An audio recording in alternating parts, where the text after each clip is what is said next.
Voilà, peut-être vous posez la question ce matin, au travers du partage de la parole de Dieu,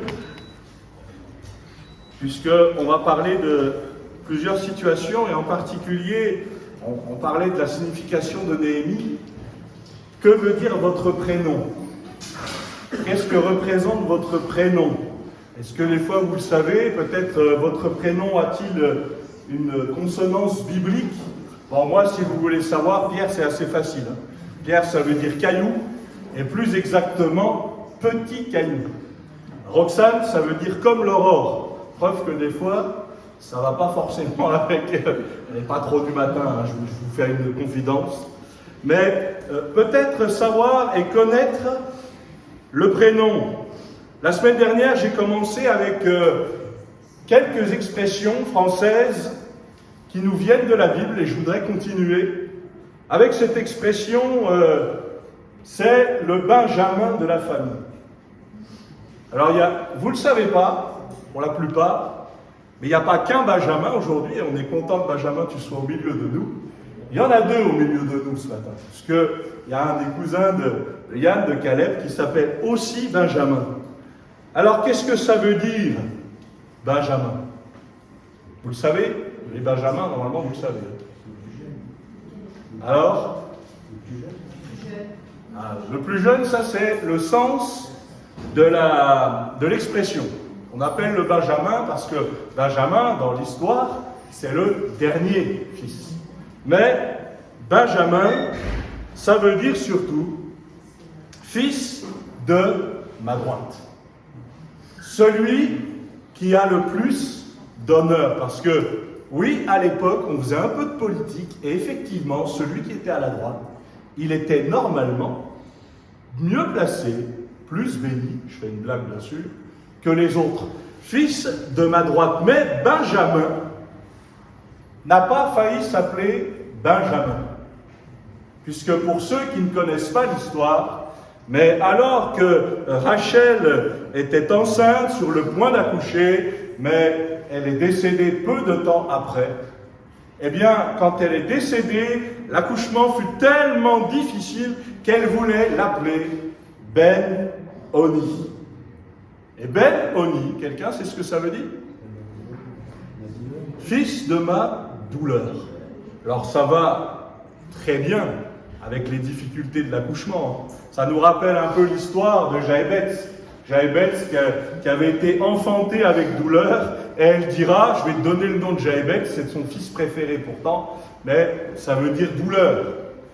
Fils de ma droite, plutôt que fils de ma douleur. Et déjà là, on voit la main de Dieu.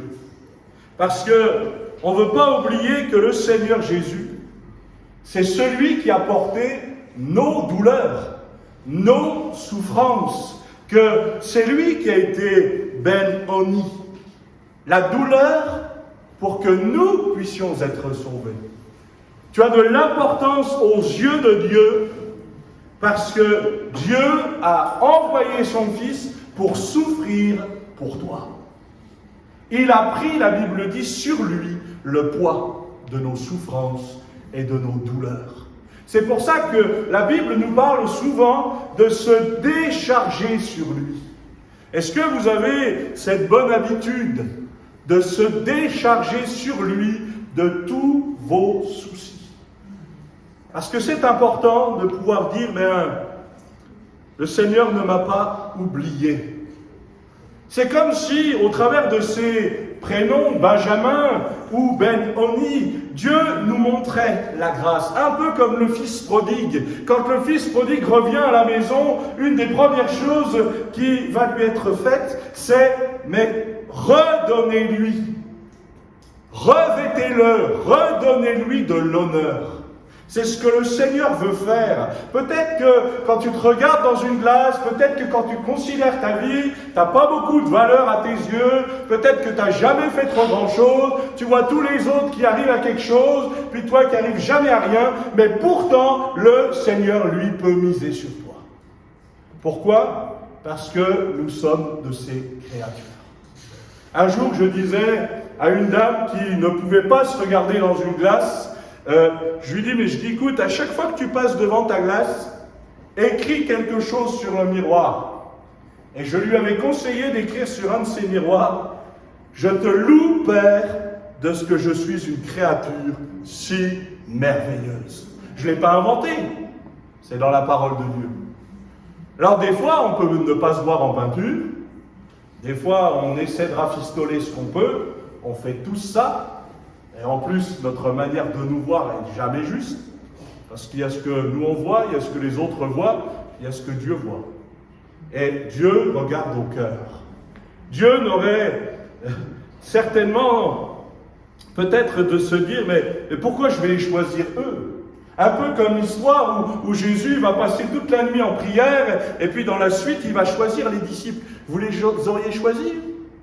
Vous auriez choisi des gens comme ça, connaissant ce qu'ils étaient au fond, parce que je rappelle quand même que nous, on les connaît de réputation. Lui, il les connaît dans le cœur. Et pourtant, il les choisit quand même. Fils de ma droite, mais aussi fils de ma douleur, et en fait, les deux sont pour nous des bénédictions. Parce qu'il y a aussi l'idée que Dieu se glorifie dans quoi? Dans notre faiblesse. C'est de nos douleurs qu'il s'est chargé. C'est de nos souffrances c'est ce qu'il a pris sur la croix. Et peut-être que ce matin, le Seigneur est en train de te dire, mais pourquoi garder cette souffrance alors que je peux t'en délivrer? Alors que je suis venu pour te sauver. Je suis venu pour ôter la douleur, ôter la souffrance. Parfois, quand on souffre un peu, surtout quand on a vécu des opérations et autres, c'est bien qu'il nous reste des traces. Moi, je vois mes cicatrices tous les jours dans la glace. Mais vous savez quoi? Ça a peut-être été une tare pendant un temps, de se dire, ah punaise, il faut encore que je me coltine ça, puis si je vais à la piscine, ils vont tous voir ça et ça. Mais aujourd'hui, c'est une force, depuis bien longtemps. Pourquoi? Parce que je sais d'où ça vient. Plutôt que de voir la cicatrice et le fait que, ah ça fait moche, vois la délivrance de Dieu. Parce que si le Seigneur n'était pas intervenu dans ça, ben ce n'est pas une cicatrice qu'on regarderait. Des fois, c'est un cercueil qu'on regarderait. Et peut-être de se dire, Seigneur, tu ne m'as pas oublié. Même s'il y a eu de la souffrance, même s'il y a eu des difficultés, tu ne m'as pas oublié. Allez, je vous fais, celle-ci, je vais vous la faire deviner. Lisez avec moi dans Lévitique, chapitre 16. Je vous le dis tout de suite, elle est facile à deviner. Surtout si vous connaissez l'expression. Mais Lévitique, chapitre 16, au verset 20.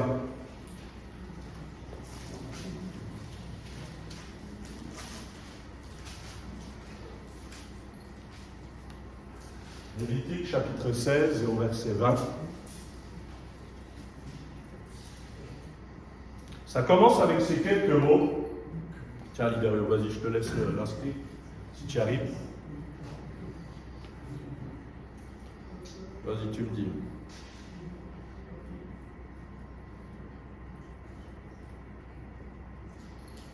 Voilà, merci. Lorsqu'il aura achevé de faire l'expiation pour le sanctuaire, pour la tente d'assignation et pour l'autel, il fera approcher le bouc vivant. Aaron posera ses deux mains sur la tête du bouc vivant et il confessera sur lui toutes les iniquités des enfants d'Israël et toutes les transgressions par lesquelles ils ont péché.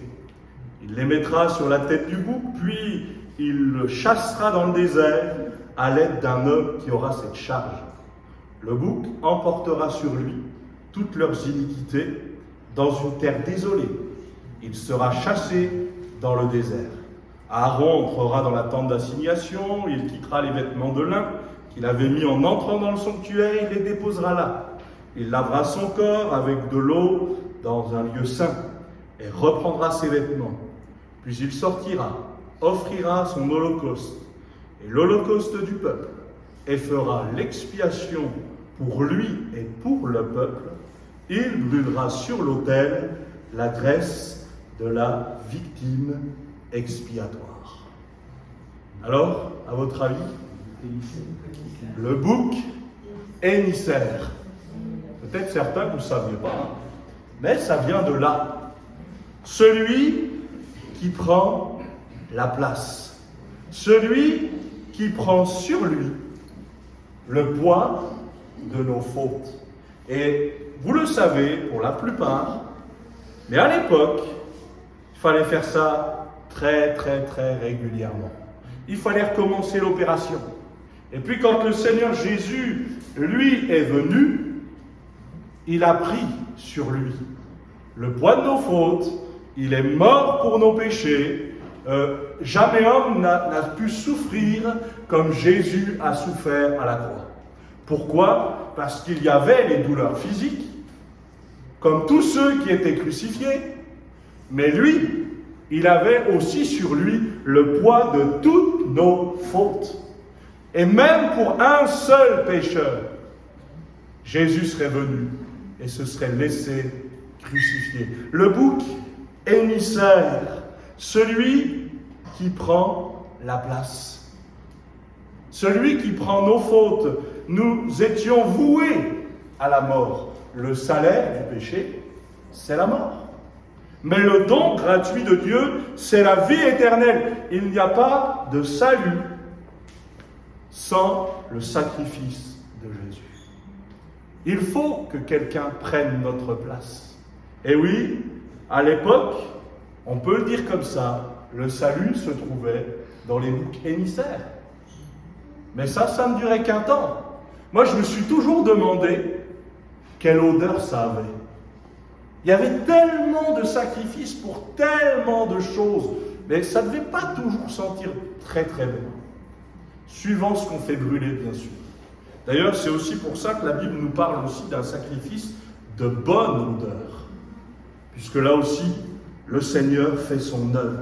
Mais le bouc émissaire, c'est celui, quelque part, qui, pas au dernier moment vraiment, mais quoique, va prendre notre place. Un peu comme quand le Seigneur va dire à Abraham, prends ton fils, celui que tu aimes, et là, offre-le en sacrifice. À l'époque, il faut se rendre compte que les sacrifices humains, ça existait. Abraham vivait dans un contexte comme ça. Donc c'est même étonnant que le Seigneur parle de cette manière. Mais on connaît l'histoire, on sait qu'au dernier moment, alors qu'Abraham a accepté de donner le fils de la promesse, il allait le faire. On en est convaincu. On le sait dans le texte. Eh bien, Dieu va l'arrêter. Et heureusement, il va prévoir pour le sacrifice, comme il a prévu pour notre rachat. Combien d'entre nous, des fois, on a essayé de racheter nos fautes, et à chaque fois qu'on essaie quelque chose, on se dit, ça ne marche pas, c'est pas assez.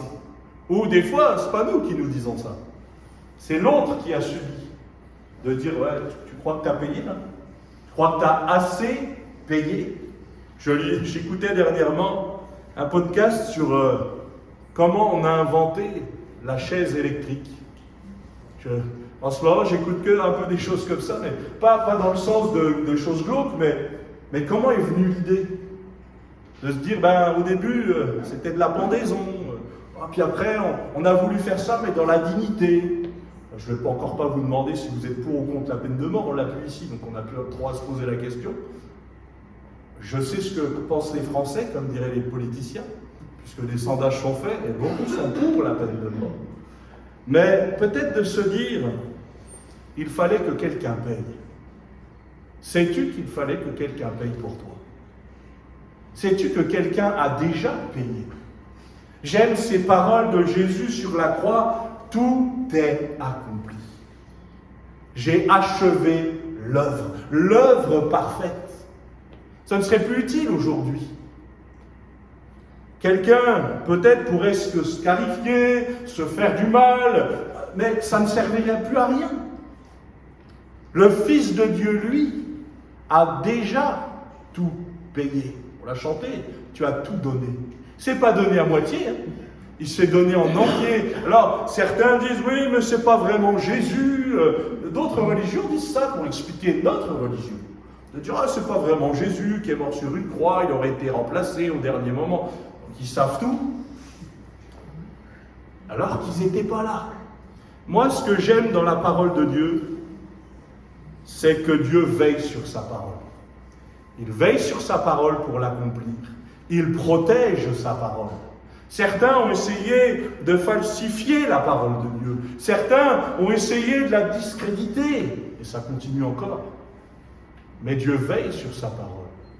Dieu veille sur ses promesses. Quand le Seigneur fait une promesse à quelqu'un, peu importe à qui, il tiendra sa promesse. Quelqu'un, un jour, a pris sur lui le poids de nos fautes, le poids de nos souffrances.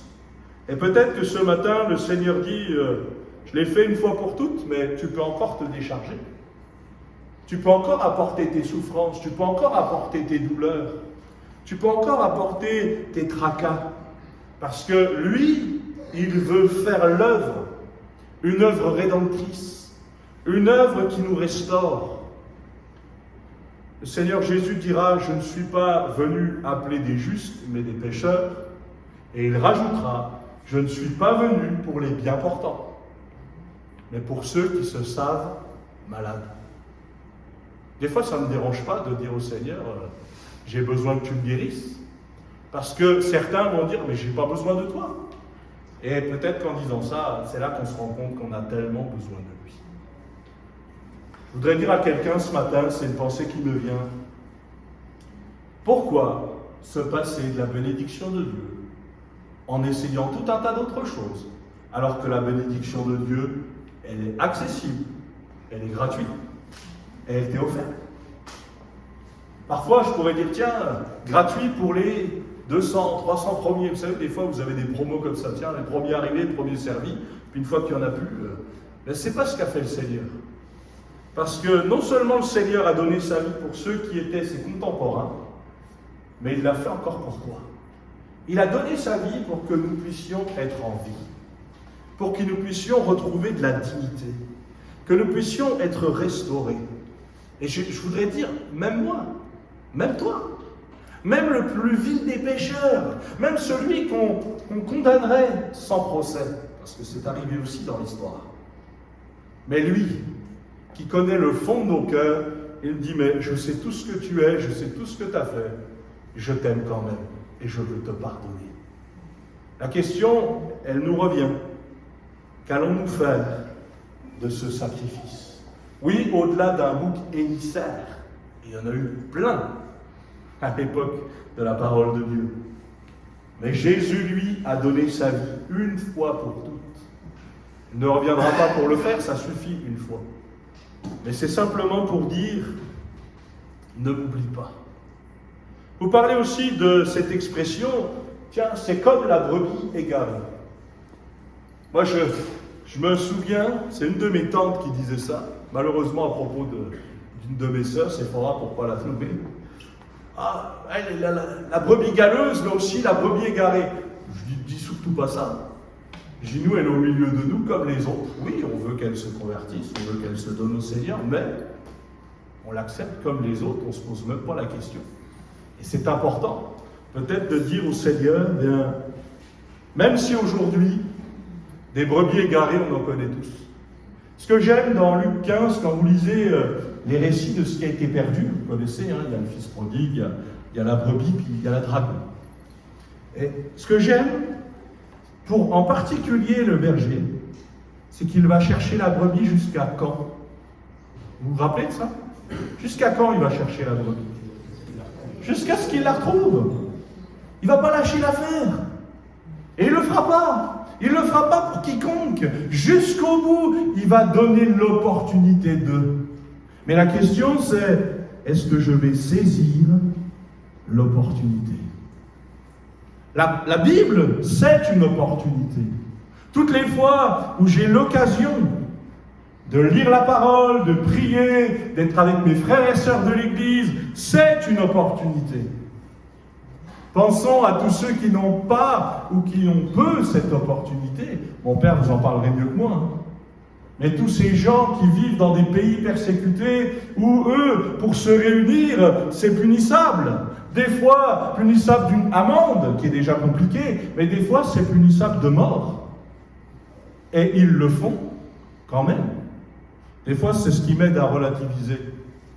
Seigneur, pardonne-moi pour toutes les fois où pour un oui ou pour un non, qui n'était pas vraiment valable, ben, je ne suis pas allé dans ta présence.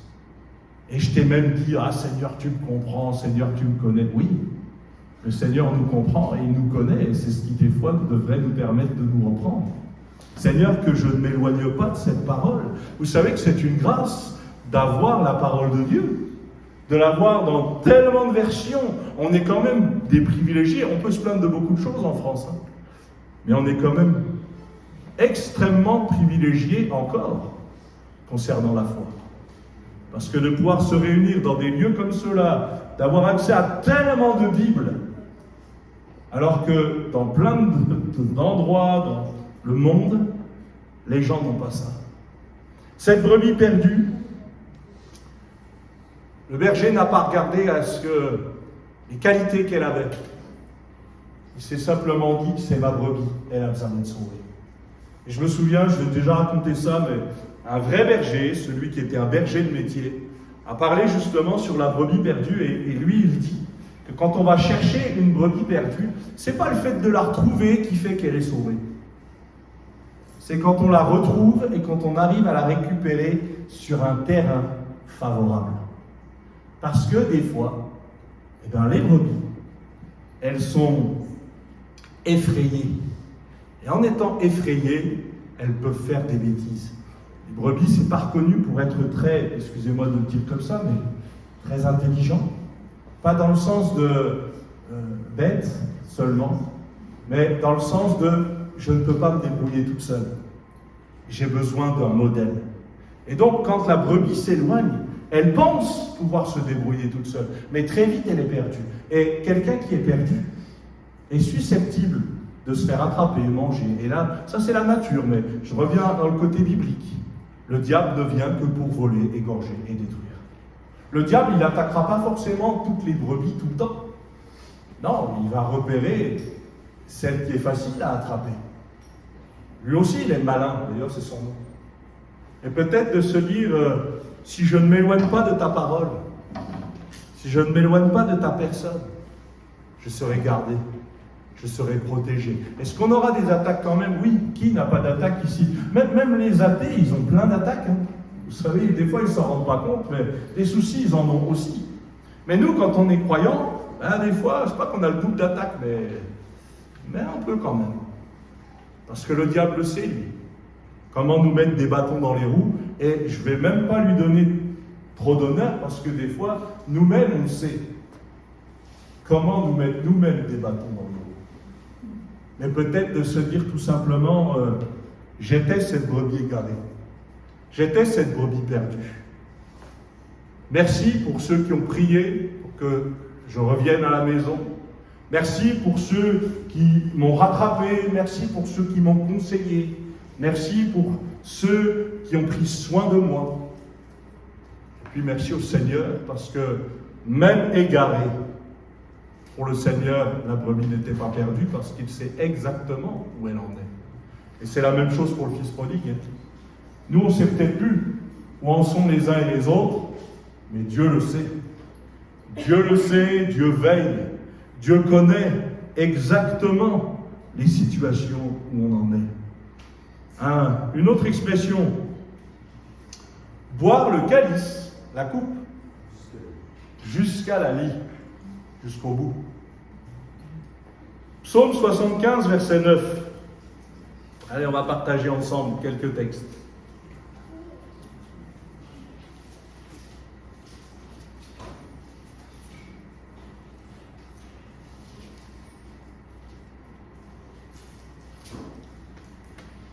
Psaume 75, verset 9.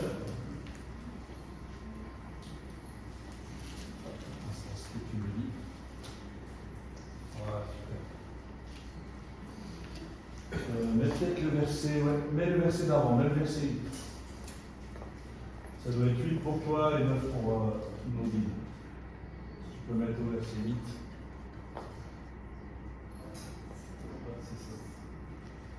Hop, ça commence normalement. Merci, super.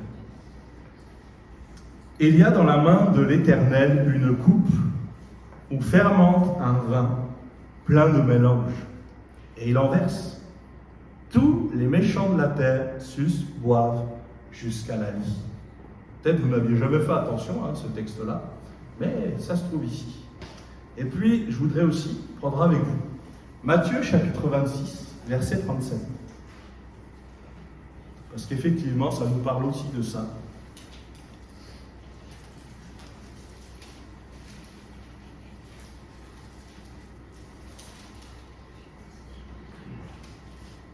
Matthieu 26, au verset 37. Il prit avec lui Pierre et les deux fils de Zébédée. Il commença à éprouver de la tristesse et des angoisses. Il leur dit alors, « Mon âme est triste jusqu'à la mort. Restez ici et veillez avec moi. » Puis, ayant fait quelques pas en avant, il se jeta sur sa face, pria ainsi, « Mon Père, s'il est possible que cette coupe s'éloigne de moi, toutefois, non pas ce que je veux, mais ce que tu veux. » Il vint vers les disciples qu'il trouva endormis. Il dit à Pierre, « Vous n'avez pas pu veiller 1 heure avec moi. Veillez, priez, afin que vous ne tombiez pas dans la tentation. » D'ailleurs, on va avoir une autre expression ici, on la traitera peut-être après. L'esprit est bien disposé, mais la chair est faible. Il s'éloigna une seconde fois et pria ainsi. « Mon Père, s'il n'est pas possible que cette coupe s'éloigne de moi sans que je la boive, que ta volonté soit faite. » Boire le calice jusqu'à la lie. Le calice, c'est une coupe sainte, mais ça montre aussi qu'il faut aller jusqu'au bout dans sa mission. C'est pas toujours facile. Et on imagine bien que Jésus, connaissant sa mission, sachant qu'il venait pour être élevé, mais non pas élevé comme les rois et les princes, élevé sur une croix pour donner sa vie, sachant qu'il venait pour souffrir et pour mourir, aurait pu dire avant la fin, « J'abandonne ».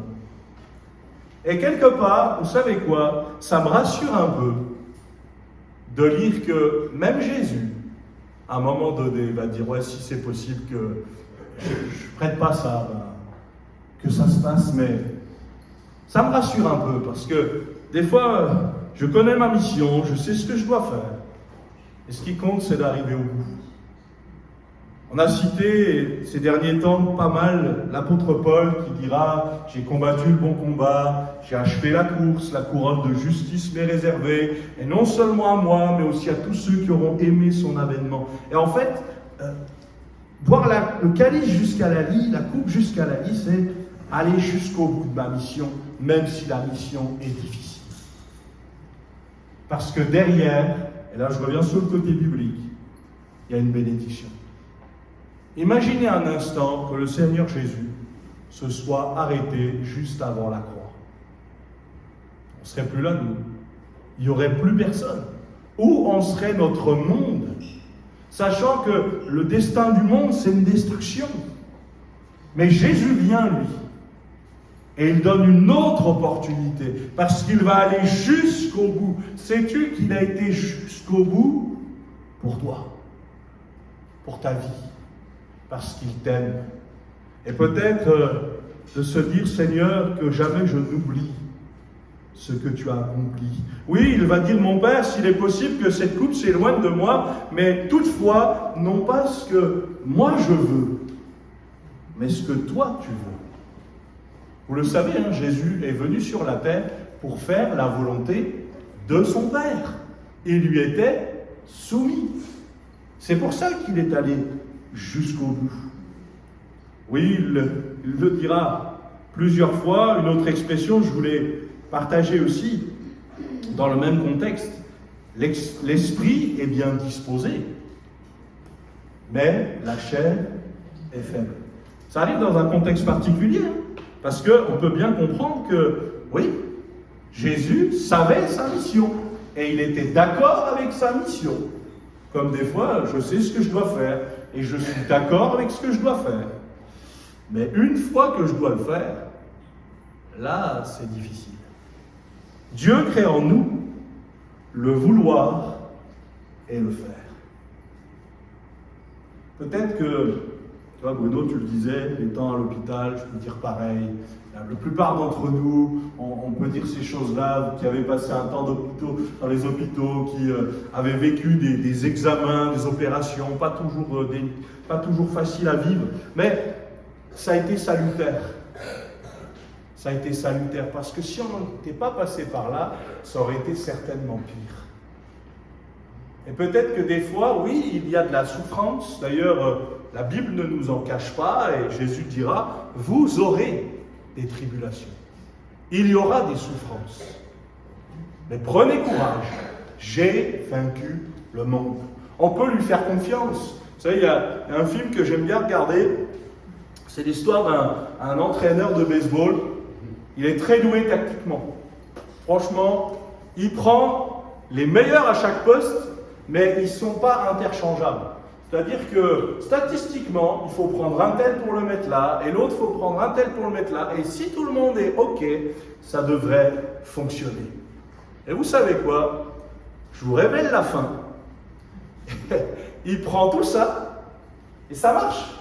Parce qu'au début, il ne gagnait jamais, et là, il se met à gagner tout le temps. Mais à chaque fois qu'ils arrivent en finale du championnat, ils perdent. Et c'est comme ça. Ils perdent. Je vous révèle la fin. Un jour, si vous regardez ce film-là, eh ben, je vous dis la fin, ils perdent. Et pourtant, il y a quand même quelque chose d'important. Moi, ce que j'aime dans le principe du film, c'est qu'ils n'ont pas pris des gens doués partout. Ils ont même pris des gens doués, des fois, que dans un seul domaine. Mais si les gens faisaient bien leur boulot dans ce domaine-là, l'autre à côté, qui ne pouvait pas le remplacer, mais qui était bon lui aussi dans un seul domaine, pouvait profiter de la bénédiction de l'autre. Et je trouve que ça, moi quand je regarde ce film, je me dis, c'est tout à fait l'Église.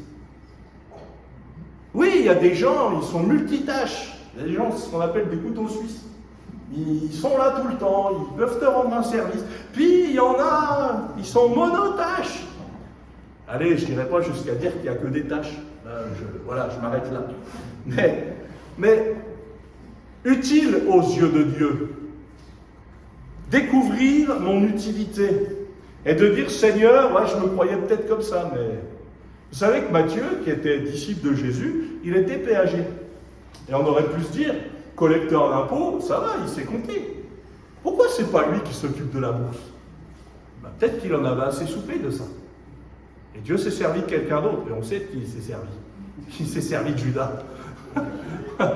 Vous auriez choisi, vous, quelqu'un comme Judas? Ils avaient des spécialistes. Mais ce n'est pas forcément des spécialistes aux yeux de Dieu. Ils avaient des spécialistes de la pêche. Mais jamais ils n'ont vécu des pêches miraculeuses sans que le Seigneur soit intervenu. Parce qu'ils connaissaient la technique. Ils savaient ce qu'il fallait faire, au moment où il fallait le faire. Mais si vous n'avez pas une intervention divine, il ne se passe rien. Et des fois, je connais la technique, je connais la méthode. Mais si je ne vais pas au pied du maître, il ne se passera rien. Peut-être que c'est ce que le Seigneur est en train de dire à quelqu'un. Oui, tu es doué, tu sais faire certaines choses, mais laisse-moi faire ma part. Pourquoi faire tout seul? Et des fois même, pourquoi en faire trop? Alors que le Seigneur, lui, est prêt à prendre notre place, c'est ce qu'il a déjà fait. Oui, toutes ces expressions, pourquoi je vous en parle? Parce que finalement, je reviens sur mon texte de base de la semaine dernière, nous sommes environnés d'une si grande nuée de témoins. Dans le monde, en France en particulier, mais on peut élargir ça, oui, la France est d'origine chrétienne. En fait, Dieu se sert de tout ça aussi.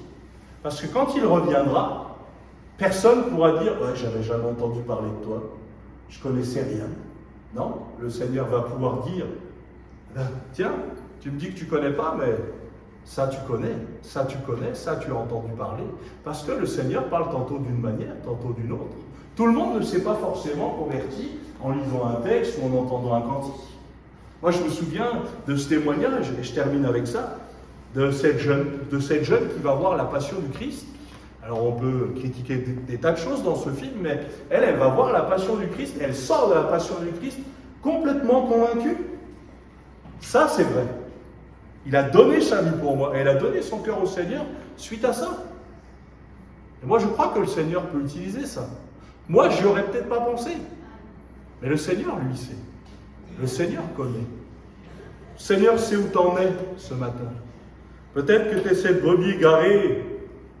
Peut-être que, oui, il y a des missions difficiles qui t'attendent, mais si le Seigneur est avec toi. Le plus important, vous savez, c'est pas seulement ce qu'on doit faire, c'est d'entendre de la part du Seigneur, je serai avec toi. Parce que si le Seigneur ne vous donne pas le feu vert en entendant ça, n'y allez pas. Ce serait tellement terrible de se dire, allez, j'y vais quand même, au nom de Dieu. C'est ce qu'a fait les guerres de religion, c'est ce qu'a fait les croisades, sous prétexte de, parce qu'ils ne voulaient pas que les convertir, on l'a bien vu avec le temps. Mais peut-être que le Seigneur aussi est en train de dire à quelqu'un, mais t'inquiète pas, j'ai prévu, je sais moi. Toi tu ne sais pas tout, toi tu ne contrôles pas grand-chose, mais je te demande juste de me suivre. Moi je vais pourvoir au reste, parce que c'est ce qu'il a fait. Il a pris sur lui le poids de nos fautes, le poids de nos souffrances. Je me répète ce matin, mais c'est vrai. Même les tiennes. Peut-être quelqu'un pourrait dire, mais le Seigneur, il est trop occupé. Moi, des fois, je reçois des coups de fil. Je voulais pas t'embêter, tu es peut-être trop occupé. Vous savez, on prendra le temps. Ça fait partie du job, si vous me permettez de le dire comme ça. Mais le Seigneur le prendra encore plus. Parce que lui, il ne sommeille ni ne dort. Et il fait quelque chose que personne ne peut faire ici. C'est que lui, il sonde les cœurs et les reins.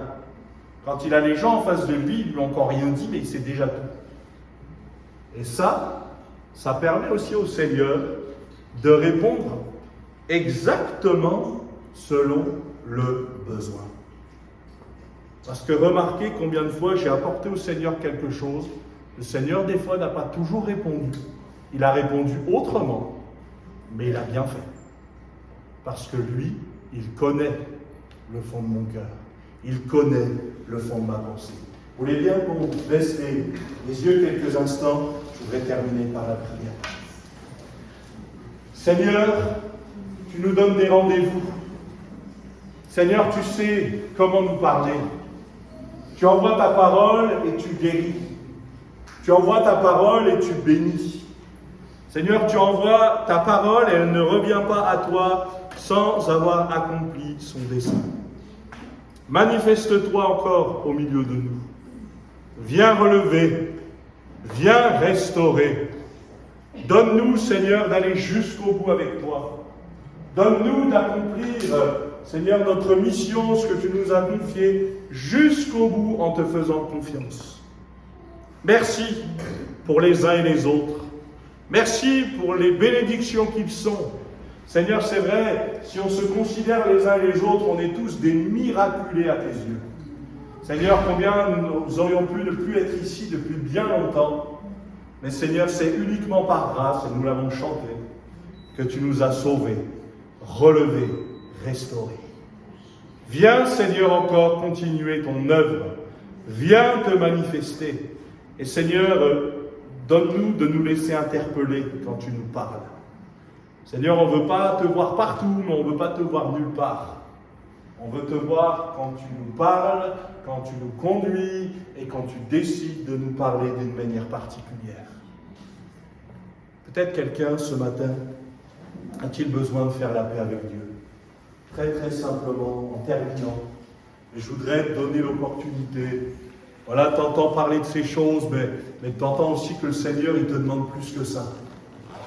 Et peut-être s'il y avait quelqu'un, tu sais que tu es concerné par ça, très simplement, pendant qu'on est dans le respect des uns et des autres, là, je t'invite très simplement à lever ta main là où tu es. Tu la lèves, tu la rabaisses dans la suite, le Seigneur sait, le Seigneur connaît. Et s'il y avait quelqu'un, tu sais que c'est pour toi, là je voudrais simplement que tu puisses lever ta main. Voilà, je vous donne quelques secondes, quelques minutes, que le Seigneur te bénisse. Y a-t-il encore quelqu'un ce matin? Dieu sait ce que vous êtes en train de traverser. Dieu vous connaît. Dieu veut vous chercher Et je voudrais vraiment vous faire cet appel ce matin et vous donner aussi l'opportunité de répondre. Alléluia. Quelqu'un encore veut-il le faire ce matin avant que nous puissions terminer simplement ces moments? Seigneur, tu sais et Seigneur, tu connais. Et là encore, tu nous donnes des rendez-vous. Seigneur, que nous puissions saisir ces rendez-vous, que nous ne puissions pas mettre de côté. Personne n'est maître ici des jours qu'il a. Seigneur, personne n'est maître de son destin.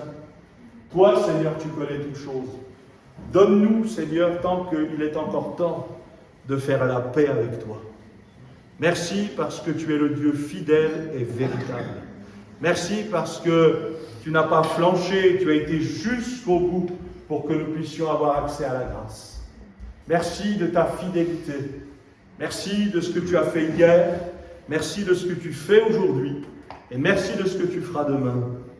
Amen. Amen. Merci pour votre attention.